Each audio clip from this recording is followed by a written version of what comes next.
Okay. Very good afternoon, everybody. Welcome to our third keynote speaker.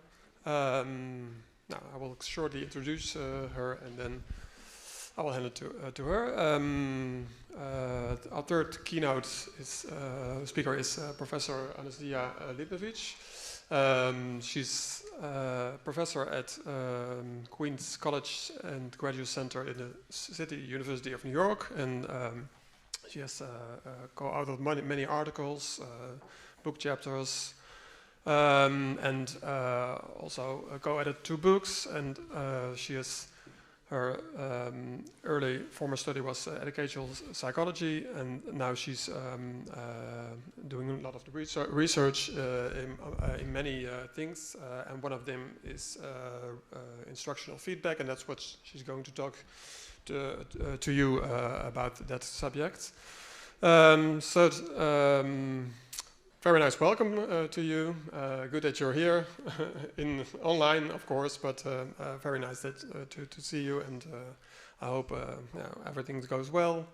I will hand it over to you. Thank you very much, and good keynote. Thank you very much. Can everyone hear me?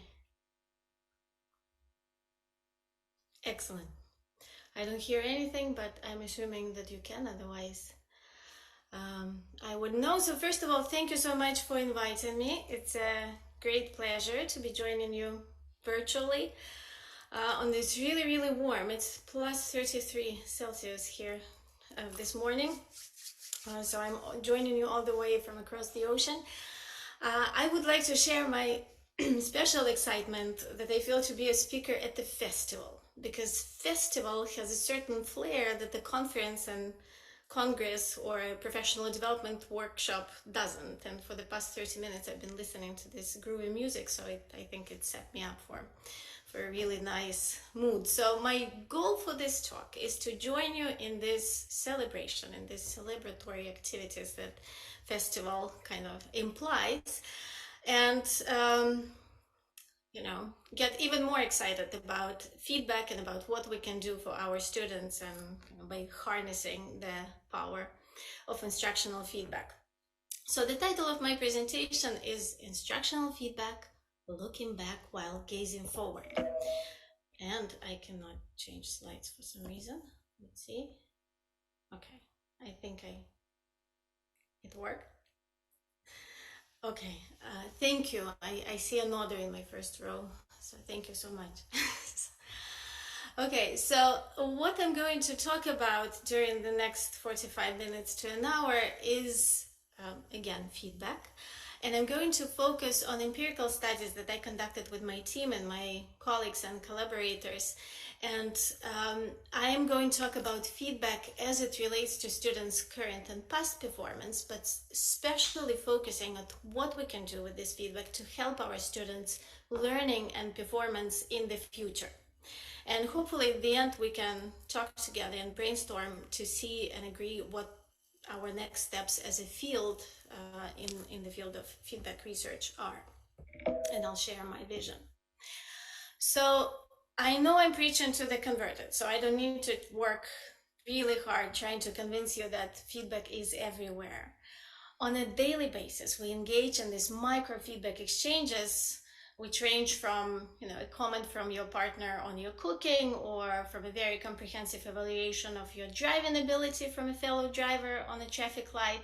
So we all encounter feedback multiple times throughout the day. And in some of those situations, we really welcome feedback. And in other situations, we really dread this feedback delivery. And also, it so appears that there are people who are naturally much more welcome of feedback, whereas others could not stand it. And it doesn't matter what the situation is, what the source of feedback is, they just don't care to receive the feedback. So instructional settings are in no way different. Every instructional exchange, every instructional situation at any level is filled with these micro feedback exchanges. So again, we have a quick comment from a peer to a very comprehensive and detailed evaluation from the teacher. And at this point, as a field, we know that feedback is can be one of the most effective instructional interventions, because we have compendiums of studies that show that feedback has an effect on students' emotions, on students' cognition, on their behavior, and ultimately on their performing and their development as learners. So again, our job is to figure out how we can use this power, this potential, and this promise of feedback, and to help our students become better learners. So for now, I would like you to take, 5 seconds of your time just to prime you, to think of situations in which you like and you don't like receiving feedback. And we can discuss it at the end of this presentation, but it will help you, it will prime you with what I'm going to talk to you about next. So are there any commonalities across those situations? From whom do you typically like receiving feedback? From whom do you seek feedback? And from whom would you rather not get it? Right? So literally 5 seconds just to get you going, okay? All right. So let's start with the definition. And if you've been around the field, if you've been following the field of feedback, you probably know that even the definition of feedback is a very, very complicated issue. And I myself attended seminars, week-long seminars, where all we argued about the definition of feedback. And I don't think that it's necessarily the best use of our time, so I'm going to present to you the definition that I've been using across my studies, across my books. So instructional feedback is any information related to a performance that students can use to improve performance, learning, or individual characteristics. Okay, simple. So this information is expected to have a stronger effect on performance and learning if it encourages students to engage in active processing. And we go even further by saying that any feedback, if processed, culminates in this self-directed feedback. And I'll talk about this more. So this final message that we can formulate for ourselves after engaging with feedback is what comprises this self-directed feedback. If you, again, have been around the field of feedback for a while, you probably know that in the past, research focused almost exclusively on teachers as providers of feedback. So we had studies about how and when and what kind of feedback should be delivered to students. And then the pendulum of this research, the research interest swung to the other side. And now the majority of studies that we see focus on students as active users or active recipients, processors of feedback. Okay, and it's very important because feedback, if it's not used, it's not going to have any effect. However, we in my team and in my work, we focus on both the provider and the recipient because we feel that it's important, because in the end, it's up to us, instructors, to structure our instructional activities in such a way that will be most beneficial, so most useful for students to uptake that feedback. So I think studying both of these components is very important, and being mindful and being aware of them. So in thinking about feedback in the past, when I just started, so our thinking with my colleague Jeff Smith looked something like this. And then gradually we arrived at something that looked a little bit cleaner. So I'm going to present to you a model, a student feedback interaction model that we recently revised and published it in 2022. And then I'm going to share a number of studies that illustrate each of the components of this model. Okay? So first of all, feedback happens in a context. And context here, we define it very broadly. So it can be a country, it can be your school culture, it can be academic domain. Because, for example, focusing on academic domain, we all know that instructional structures within music instruction is very different from that in math or in writing. So inevitably, this feedback exchange and the way the feedback is received will vary very significantly from one context to another. Okay, then we have a source, because feedback can come from multiple sources. It can come from a teacher, it can come from a computer and a peer, and the exact same message that comes from different sources can be processed and will be processed very differently by the student. So this is again something that we need to be aware of. Then we get to the actual feedback message, and the feedback message has a number of characteristics. It can be timeliness, level of detail, the tone, and the level of accuracy and focus. So all of these characteristics of the feedback message do affect the way feedback is received by the learners. And then we get to the most interesting part of this model. It's the learner, him or herself. So in here, it's really critical, and we can talk about this again. We can spend the entire week talking about learners' individual characteristics, because every learner comes into this feedback game with a number of individual characteristics, right? So they come with their own ability, with their prior knowledge. They have certain levels of expectations and motivation. Do they even care about being there? So all of that will affect the message that you deliver to them.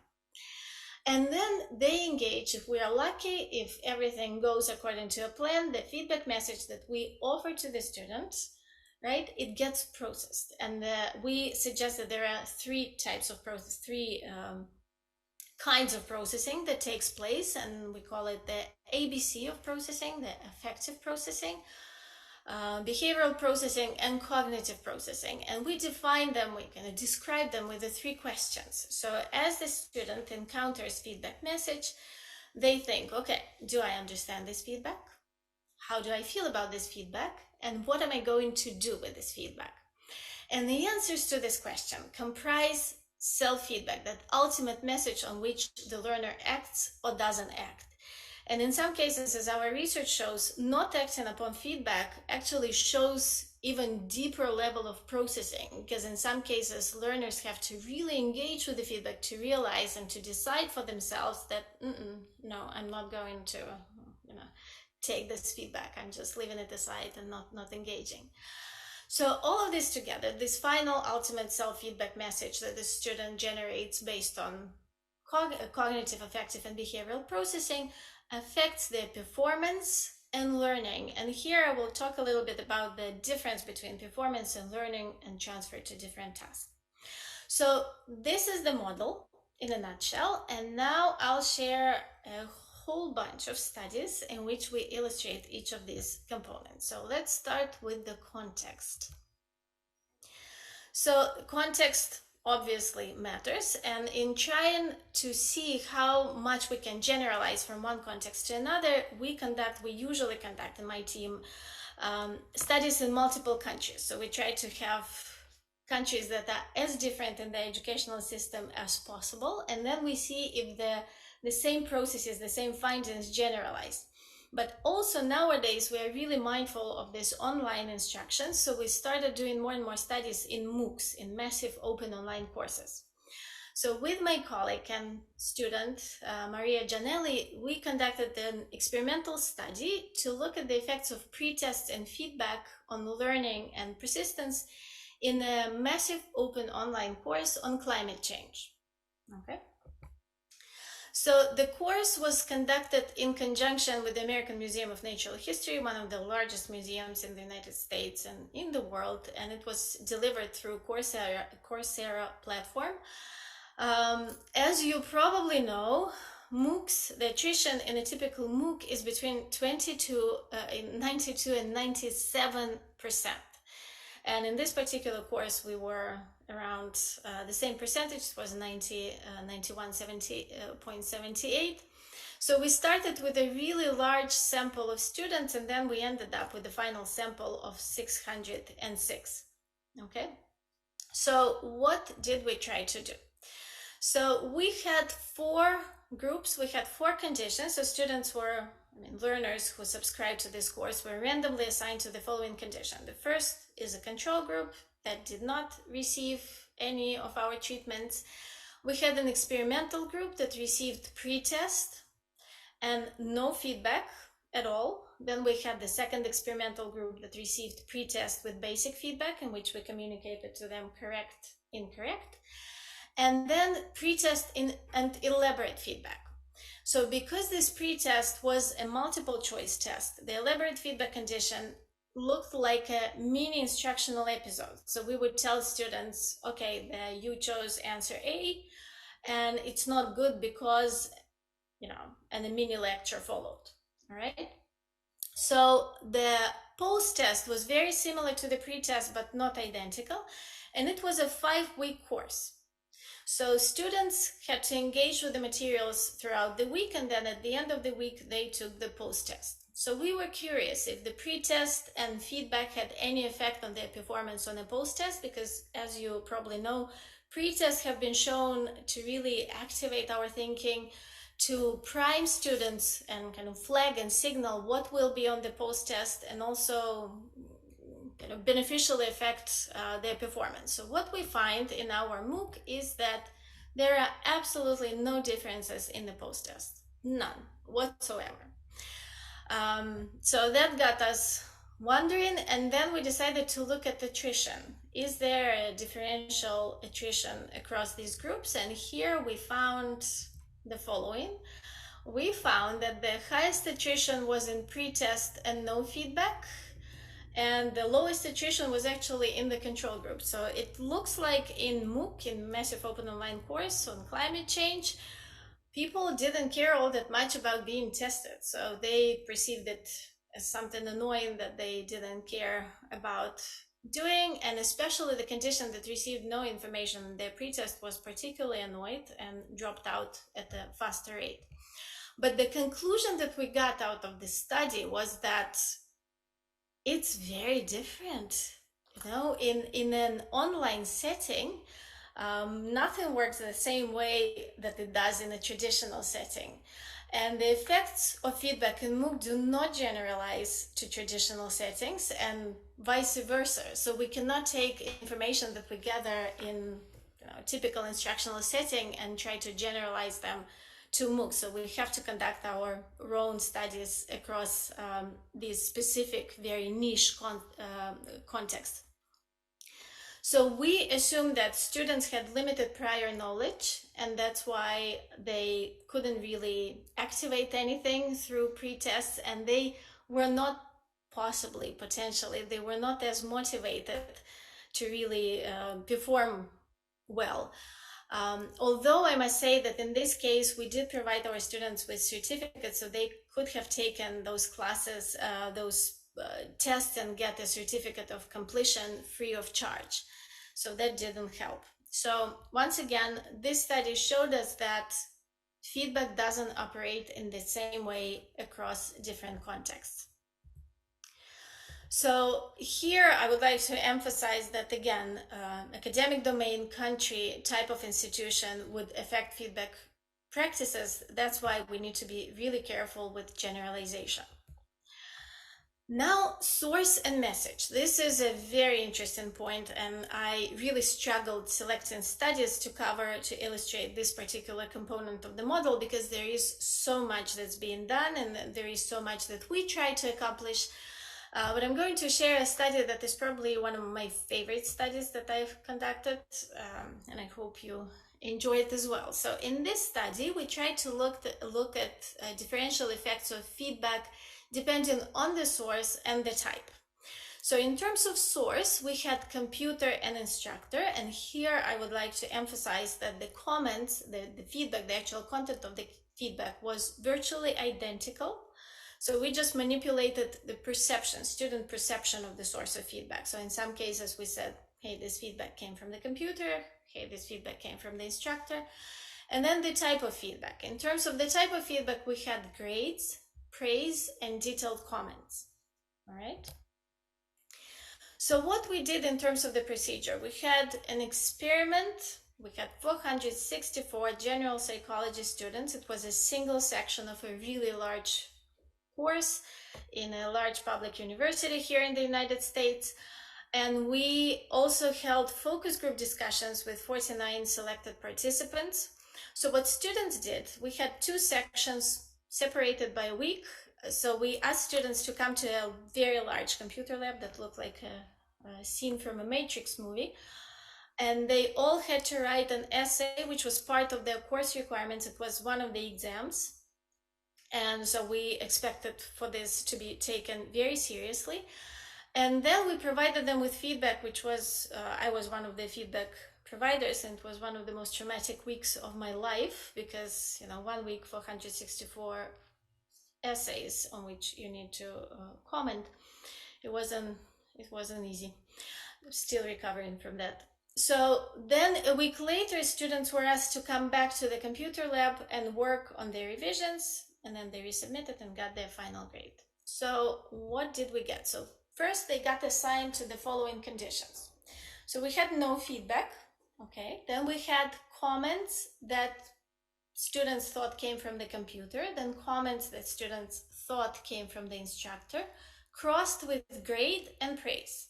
All right, so we had a condition that had no feedback, no grade, no praise, to the condition which had instructor feedback, grade and praise, or computer feedback, grade and no praise. So all these combinations of these three characteristics, 3 by 2 by 2.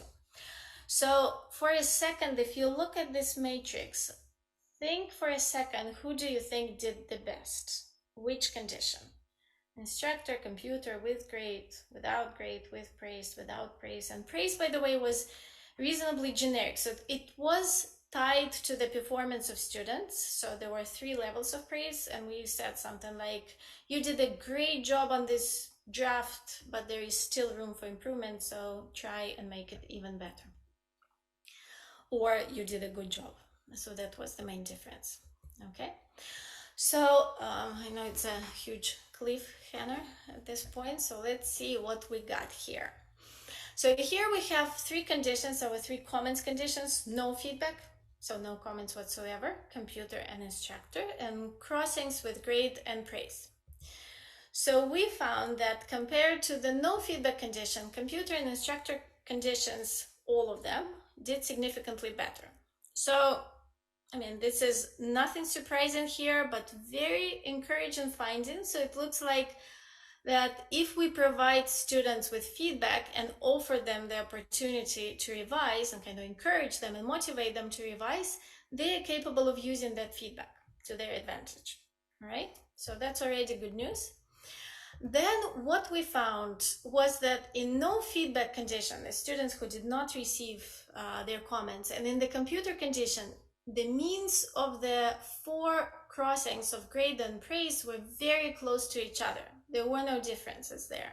Okay, so it didn't matter whether you got comments and grade, comments and praise from the computer. There were no differences. So you did you performed at the same level. Whereas in the instructor, if you look at this quite significant difference, it didn't operate the same way. So the highest performing groups were instructor comments that did not receive, that were not accompanied by grade. All right. And the lowest group in the instructor condition was the group that received grade but did not receive a praise statement. In fact, this group performed similarly to the 4 groups that did not receive any comments. So what did it tell us? It told us that if you offer students the opportunity to revise, but provide the grade, some kind of numerical score, some kind of evaluation on their draft, and then encourage them to revise, they're not going to take your feedback into consideration. All right, so what happened there? So we tried to look at self-efficacy, we tried to look at negative effect, and we found that students in the graded condition had lower self-efficacy. And we also found that students in the graded condition had higher negative effect compared to the non-graded condition. So in summary, what do we have here? So source matters. Students did better when they thought that feedback came from the instructor. Type of feedback also matters. So it looks like detailed specific comments are most conducive to improvement, and grades are not effective in promoting learning if we offer students the opportunity to revise and if we bother to provide them with detailed comments. We also found that praise mitigates the negative effect of grades, but negatively affects motivation. And I'll go back to praise because this is the topic that fascinates me to no end. All right, so these are our general findings. And it was particularly interesting. So you could understand that if a student who received the particularly low grade would be discouraged, would experience this negative effect that would take a chunk of his or her cognitive resources, and as a result would not be able to improve their draft as well. But then students who received really high grades, like let's say on a scale from 1 to 100, we had students who got a 90, and those who saw their grades did not spend any time correcting, right? They didn't spend any time processing the feedback that we provided to them. Whereas students who received the 90 but they did not see that 90, they still spend time fixing their essays, and they improved that essay significantly, in some cases by as much as 10 points, and getting it all the way to 100. So the grade summarizes the amount of work that they need to do, and in some cases they are not really motivated to invest effort to save time. So students need feedback and the opportunity to revise, which was the final conclusion of this exploration that we conducted. Now let's talk about grades. So grades got me fascinated after that study and the impact of grades, and we are currently replicating this study. We've replicated this study multiple times, and now we're replicating this study in 5 different academic domains in Singapore. So that context is very different from the US context. They're very grade oriented, so we're all very curious to see if this grade factor would operate the same way in the Singaporean context. But now grades. So it's really difficult to argue that grades are not important, because based on our grades, the grades that we assign to our students, they're very consequential. So they affect their, acceptance into master's program, acceptance into PhD program. So they carry a lot of weight, right? So we decided to conduct a study and look at how do we grade, how do teachers grade, what kind of information goes into that single score that ends up on students' record. And we started looking through the literature, and it looks like teacher grading decisions are notoriously difficult to decipher.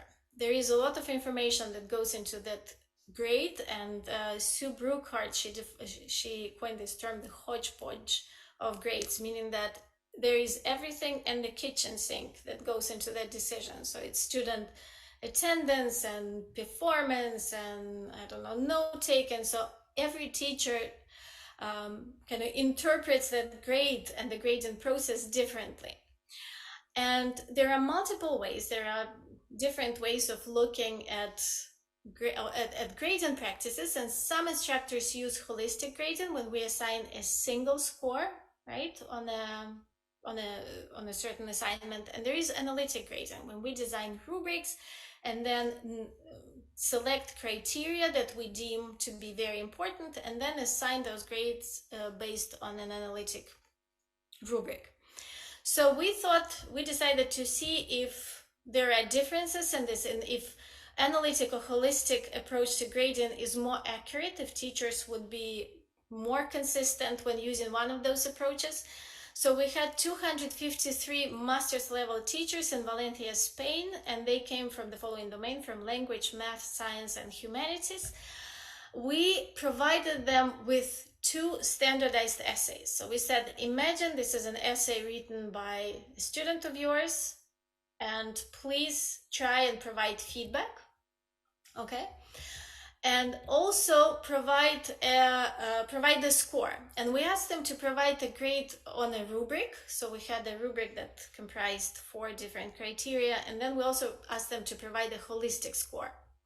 So again, every teacher had to grade and provide feedback on a weak and a strong essay, because they came from standardized assessment, so they had scores attached to them already. So what we found was actually quite striking and scary in a way. So we found that the distribution of scores was quite vast for both of these approaches. So for strong essay, we had a range. So holistic scoring ranged from 1 to 10. And for strong essay, teachers assigned scores that range from 2 to 9.6 for the strong essay, and from 2 to 9.7 on a weak essay. And for analytic rubric, the scores range from 1 to 4. And here we have, for the strong essay, 1.33 to 3.67. And for the weak essay, it ranged all the way from 1 to 4. And when we standardize the score and put them on the same scale, we can see that the distribution is exactly the same. So teachers are all over the place in their scoring without special training. So it doesn't matter if we use holistic or analytic scoring.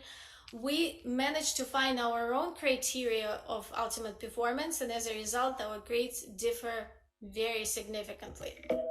So we also tried to look at individual characteristics of teachers and what determines, what may predict this distribution, their grading practices.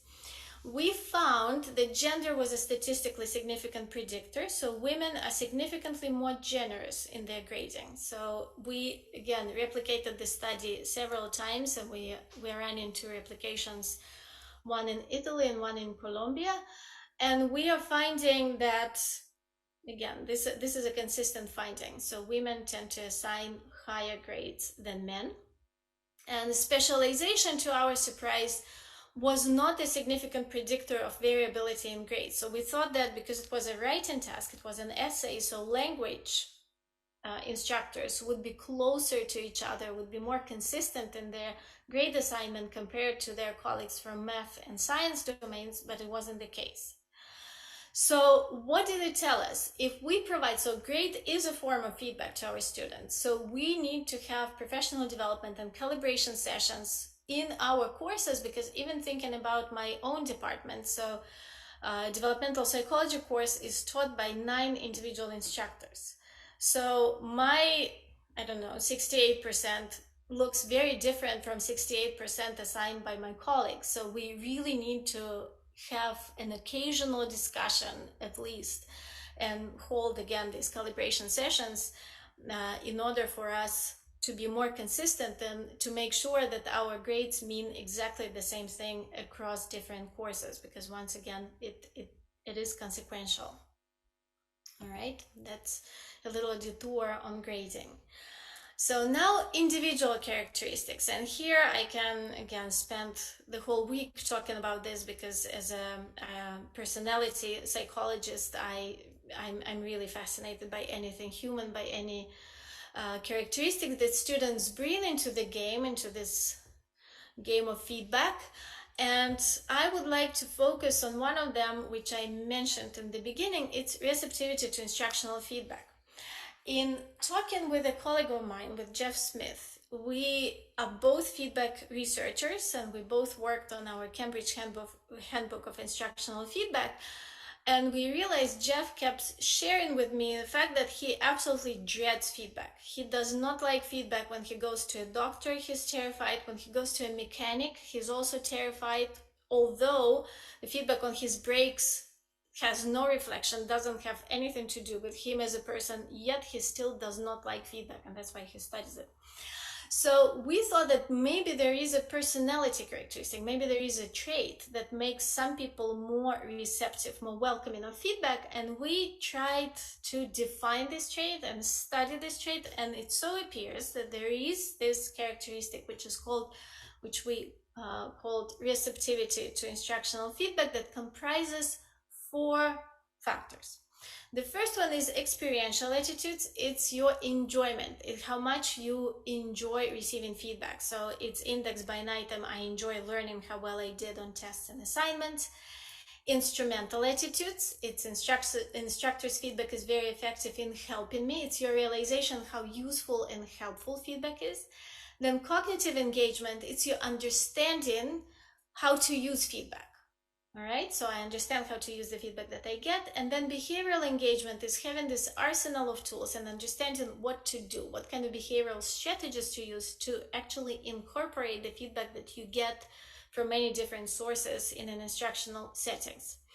So we found at this point we have about 10 studies conducted, and I'll gladly share the technical manual with any one of you who would be interested. So we are showing that this characteristic predicts grades and varies by gender. So women tend to be more receptive to feedback than men.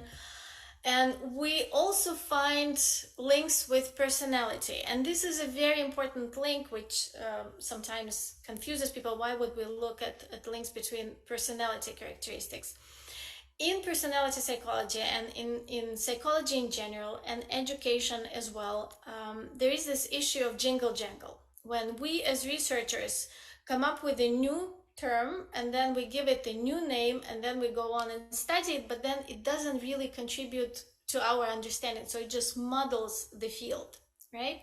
So in some cases, when we conduct studies with big 5 personality characteristics, those new constructs get subsumed under personality and they do not increment and they do not contribute to, again, our understanding and prediction of meaningful outcomes.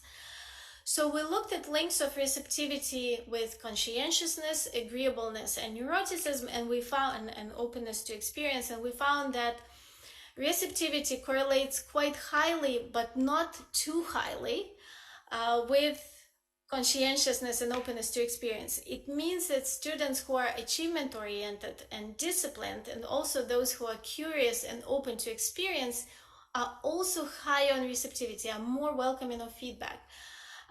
So agreeableness, which is your trust,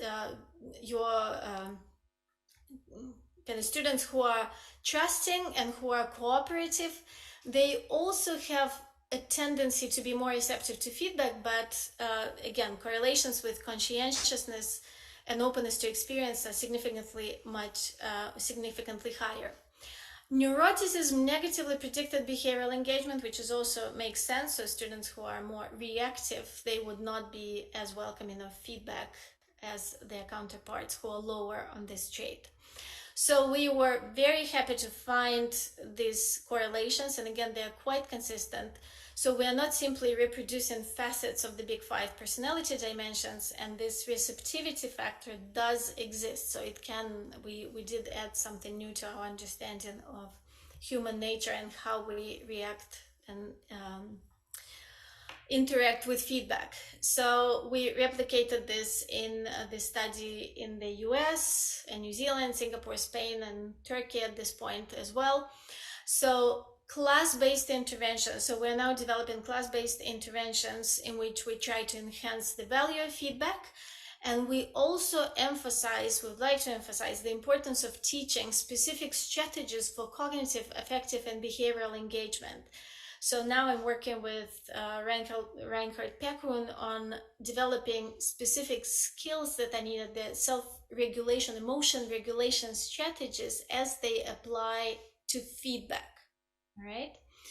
So that's your receptivity. And again, students would come into your feedback episode with different levels on this characteristic, and as a result, their uptake of feedback would be different. Now, in terms of processing, we have 3 types of processing: affective, behavioral, and cognitive. And I'll just focus mostly on cognitive and affective. And again, I'll try to be very brief because we don't have that much time left. I would like to speak with you about this.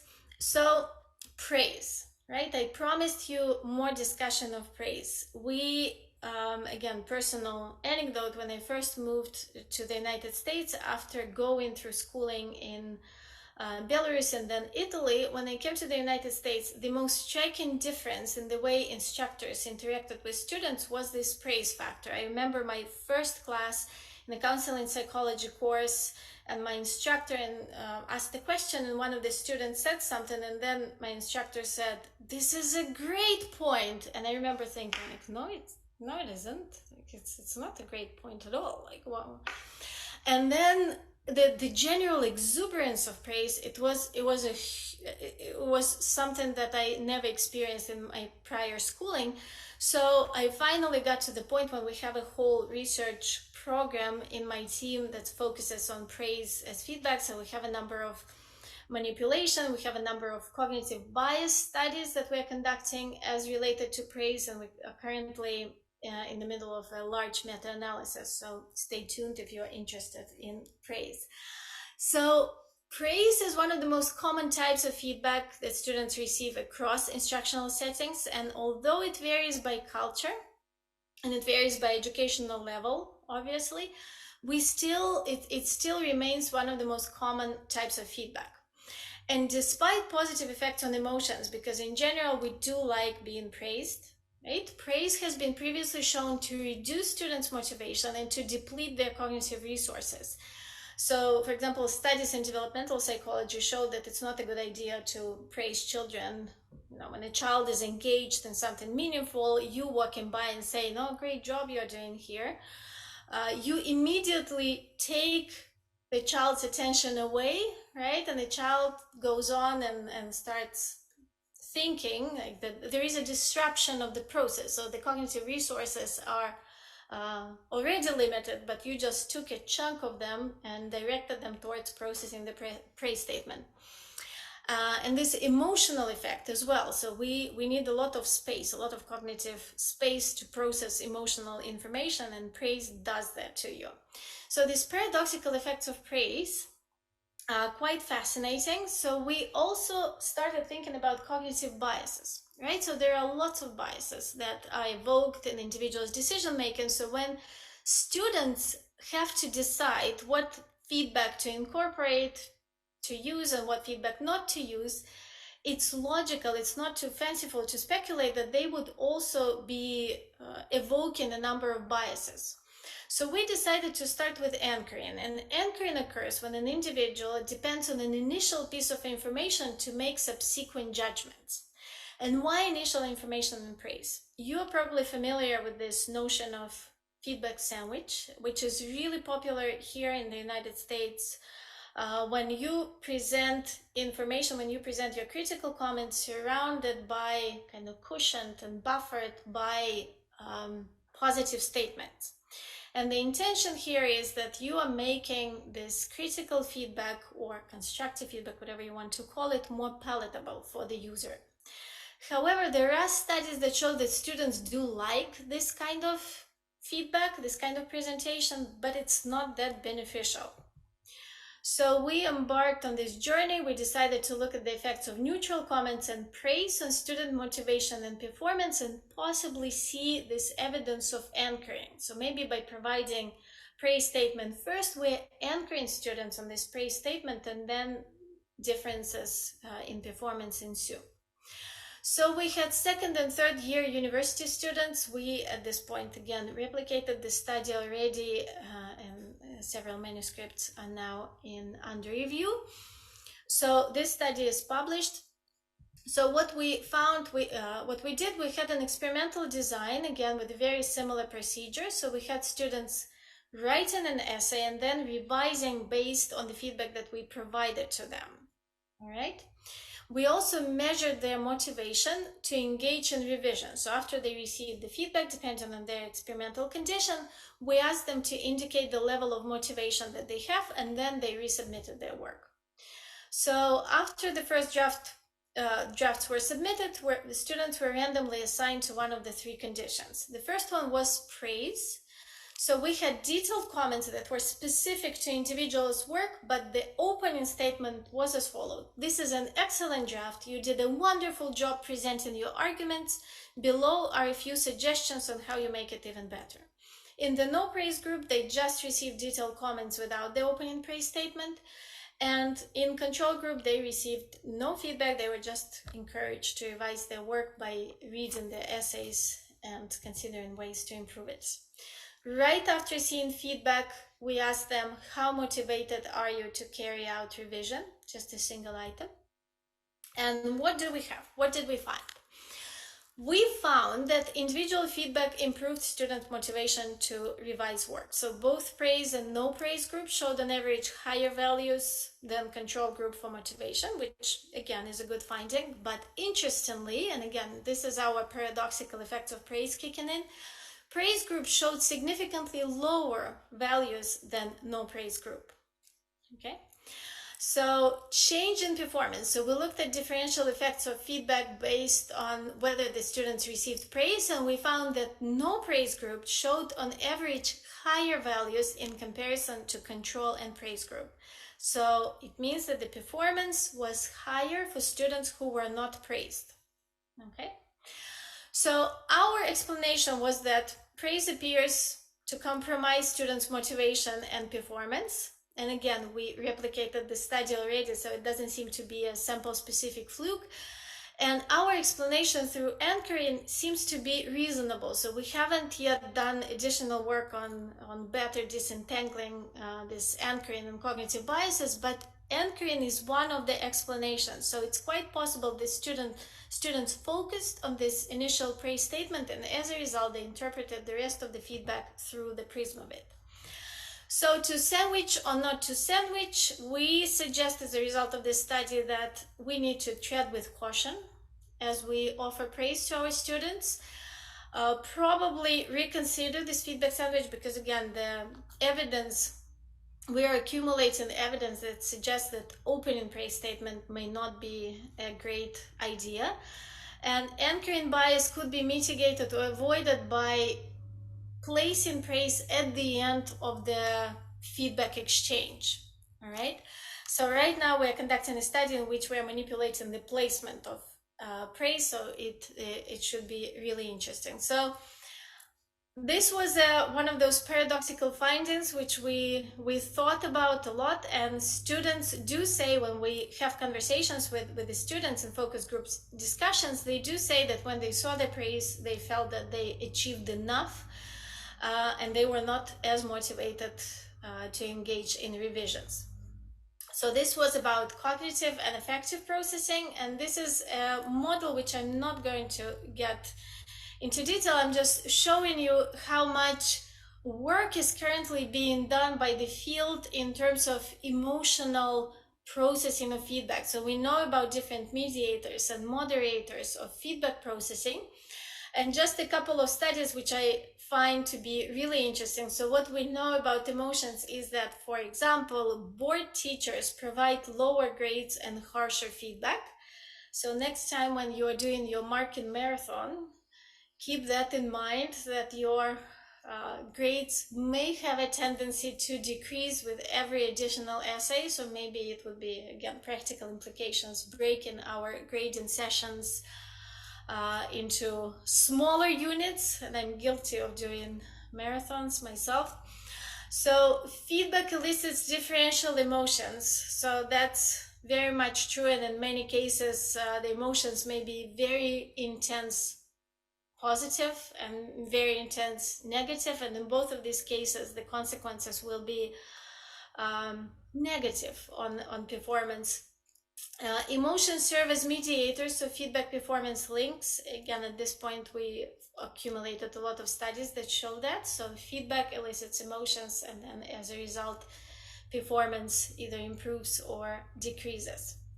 So now briefly about outcomes. So ultimately what we want to do with this feedback process, with this feedback exchange, is for our students to improve their performance and learning. And here, as Dylan William and the Bjork Lab, they do a lot of research into really differentiate, and this is something that we are trying to do, to differentiate performance and learning. So performance being student-specific performance on a task on which you are testing them, and learning being something more permanent, something committed to their long-term memory. So interestingly, in some cases, when we improve performance, students' learning actually suffers, and vice versa. So for example, the research on interleaving, when we are switching, so for example, we are presenting in math, we are presenting problems not in blocks, but we are changing, combining different problems and kind of ordering them in such a way that they change from one type to another.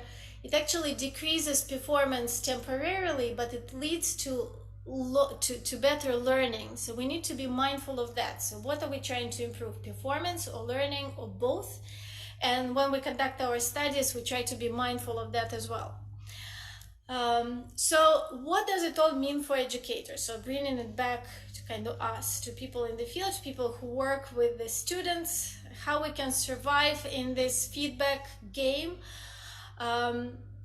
What is the bare minimum of the feedback that we can provide and stay sane? And this is something that gets frequently communicated to me from teachers with whom I work through professional development.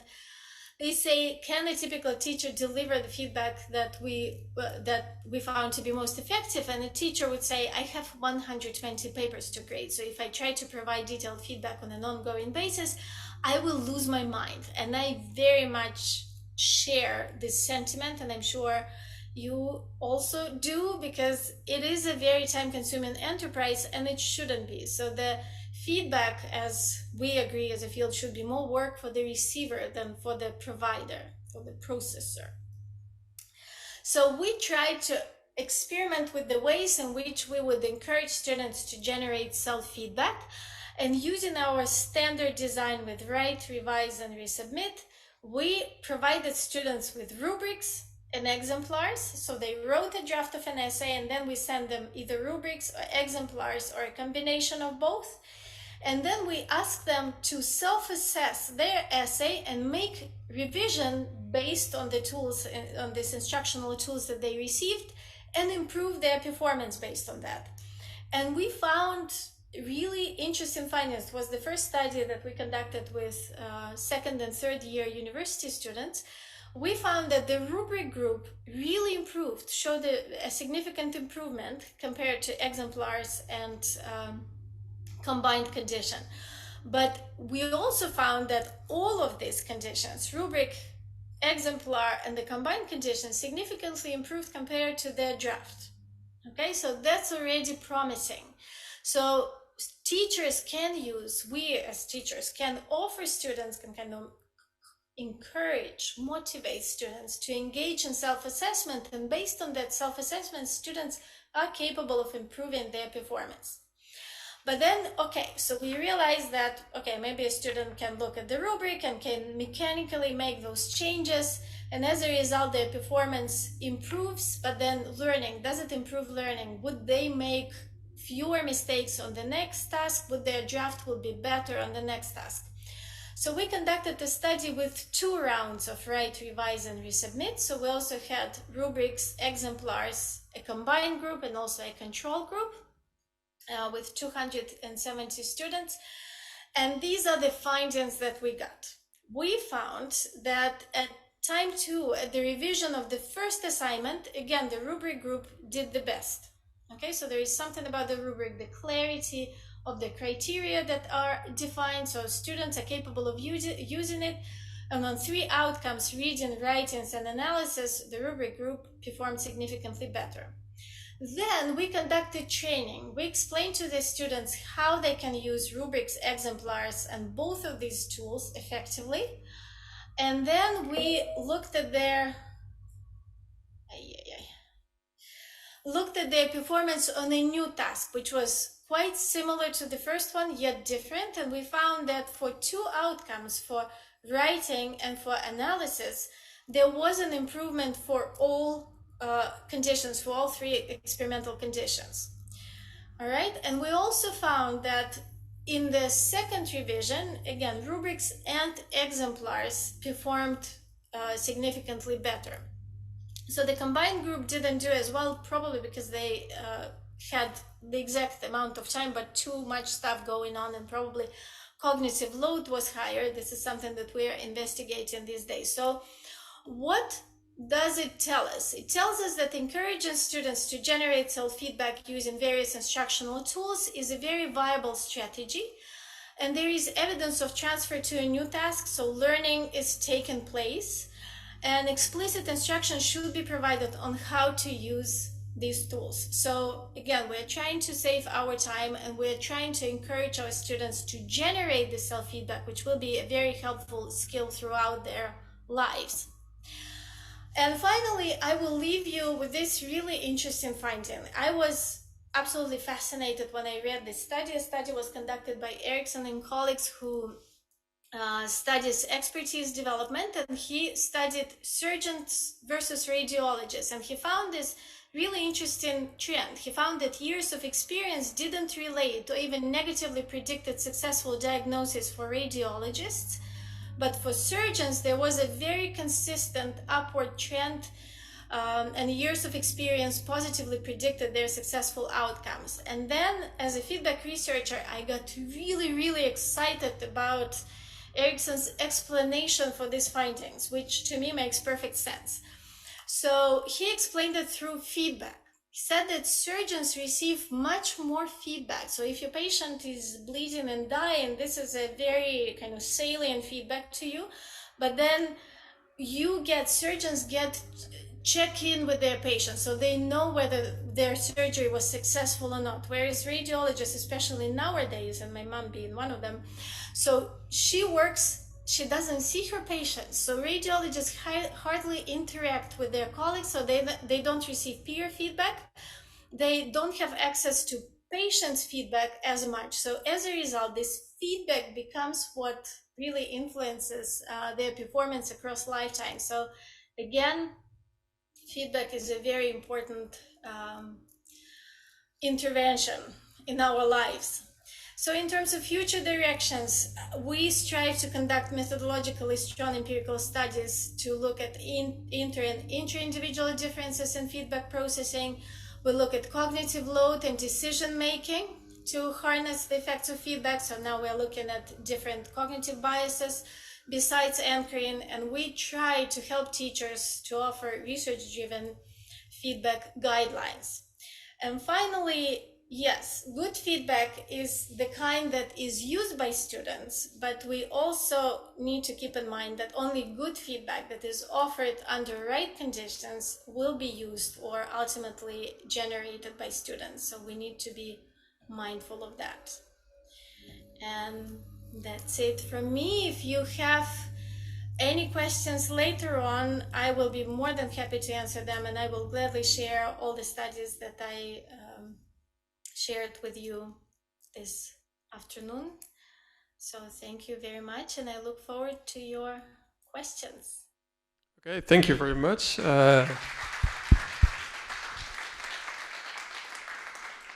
Yes, for giving insight in all your research, and I think we have a lot to think about and much more to read on these subjects. Are there any questions?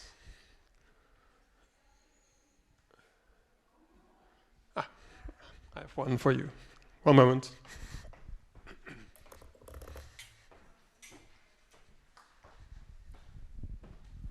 Okay, I don't know whether you can see me or not, but I had a question. In the beginning of your presentation, you were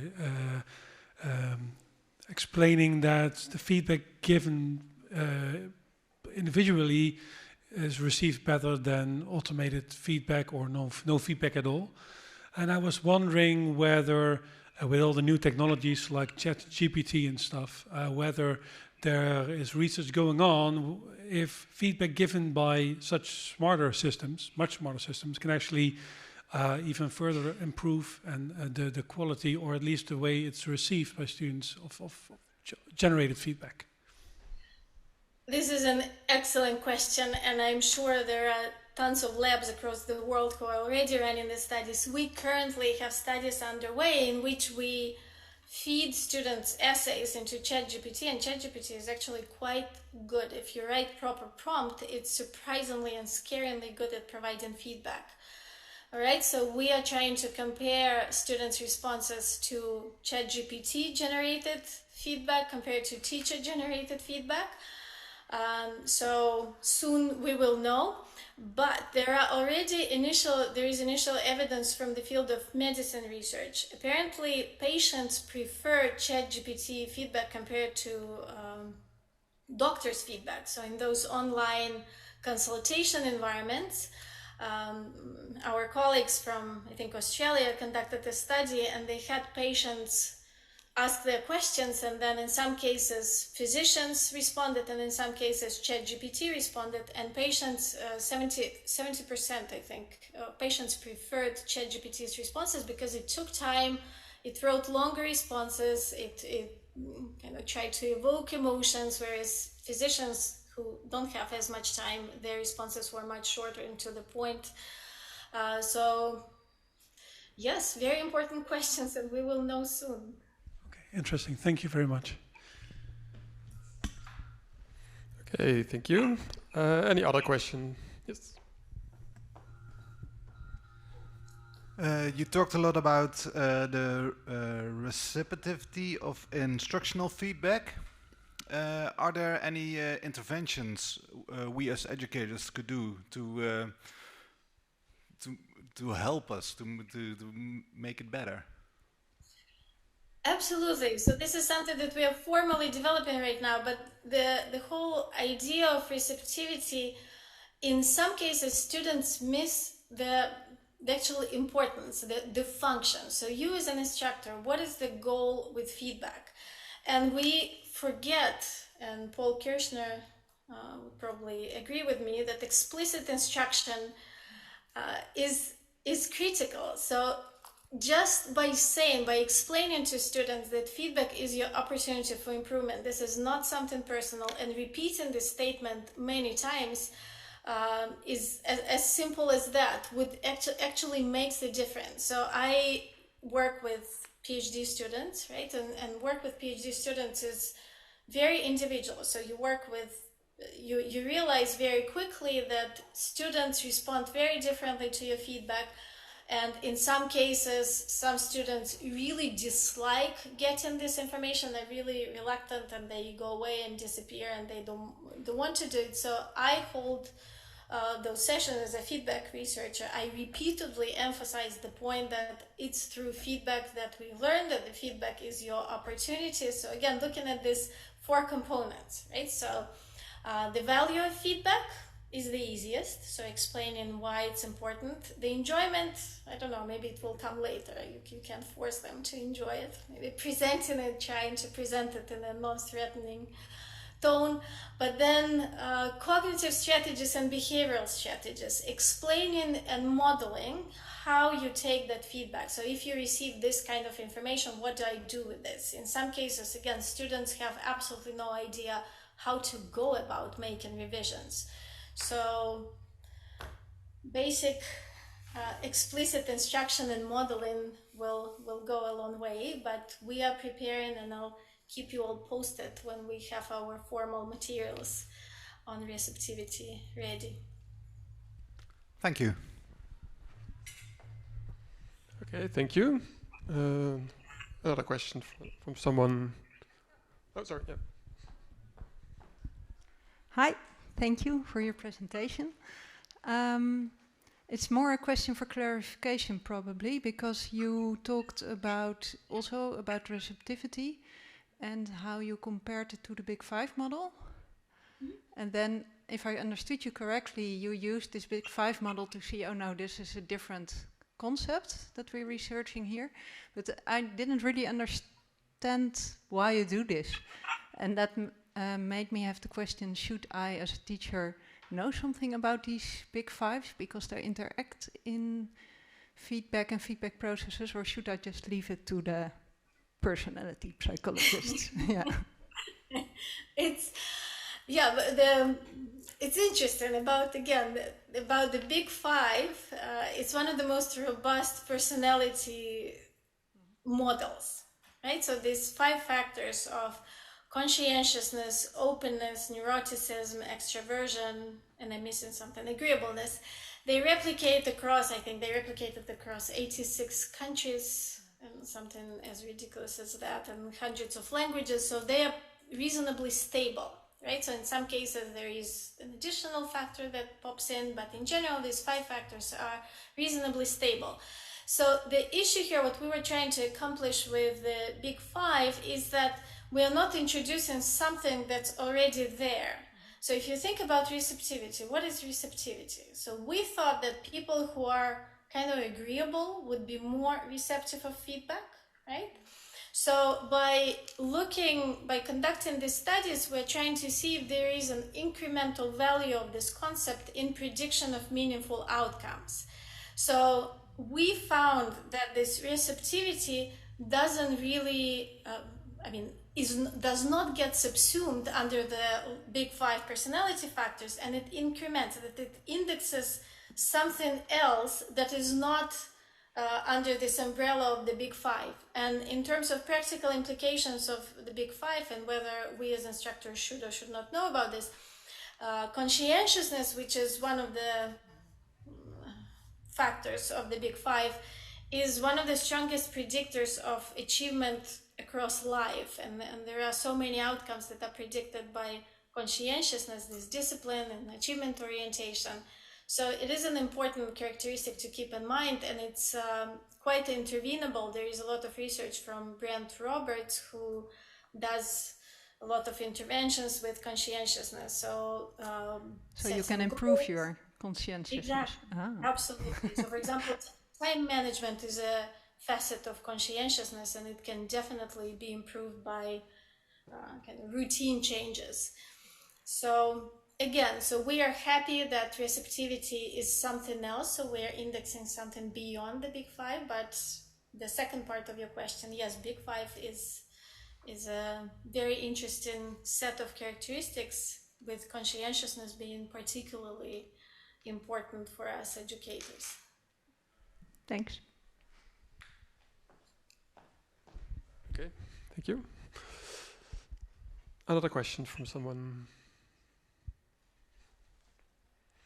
Okay, I don't think there was any question left, so I would really like to thank you. Crystal clear? Yeah, I think so. Okay, thank you very much for giving insight and a very interesting presentation about all your research. It gives us lots of things to think about, I think. So thank you very much. May I ask a quick question to the audience? Yes, of course. Do you praise a lot in the Netherlands? Because now we're doing this cross-cultural research into praise, so I'm really curious what's happening praise-wise in the Netherlands. Can anyone answer? Because I think I do, but sorry, you would. Not like the US. Not so much as teachers in the US. Yeah, we are outliers. Sorry, I have one other hand. I don't know about the situation in the US, but I think we do praise in education, but also in the home situation with little kids. And while you were talking about the praise, I was thinking about the research of Alfie Kohn. I don't know if you know his work, but he's also very critical on feedback processes when it comes to praise. And so there was a recognition, but I'm not sure if it's more or less than other countries. But I recognize, the praise thing, that it's not only positive and that it can influence motivation, for example. Yeah, and it's really interesting praise-wise in terms of gender differences and the type of praise that we provide to boys and girls as educators and as parents. There again, we are finding, even through initial analysis of the studies that we've accumulated for meta-analysis, we are finding that praise provided to boys and girls looks very differently.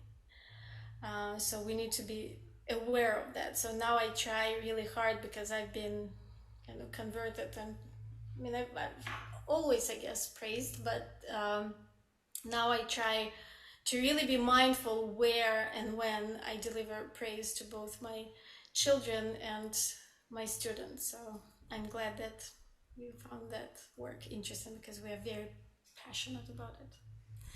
Oh, wow. I still have the microphone, so I'm not sure if I may react. But is it that for, it's just a question, I don't know, but is it that for girls it is like being a good girl is something that we praise them a lot in being good? Is that the thing between boys and girls, the difference? And that boys are more like, or just being themselves is okay enough, and not being good is something to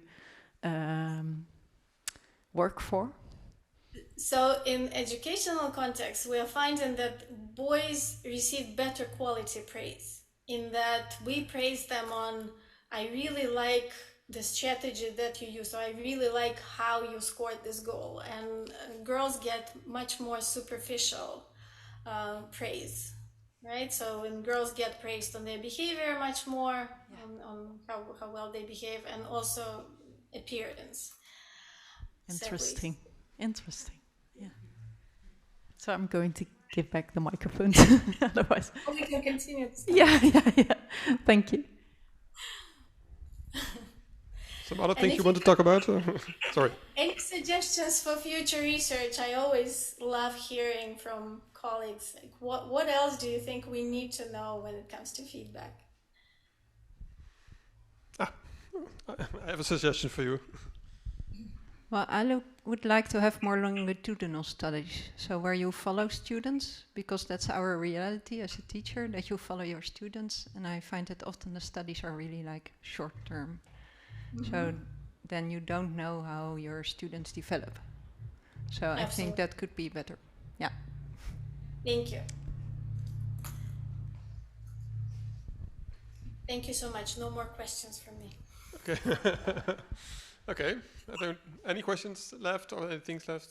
Suggestions for further studies? Oh, what? One moment. You used an article of yourself which is still impressed. Is there a pre-copy we can receive? Yeah, absolutely. So most of the papers are published or in the final stages of review, so I can share all of them, and I will share the slides so you can tell me what. And I try to be careful. I mean, I try to update my website so you under research you can find the majority of papers. So absolutely, if you need any of these, please. Okay, thank you. Okay, thank you. I think we're going to close this session. So thank you very much again. And, from all the way. It's been a pleasure. Such a great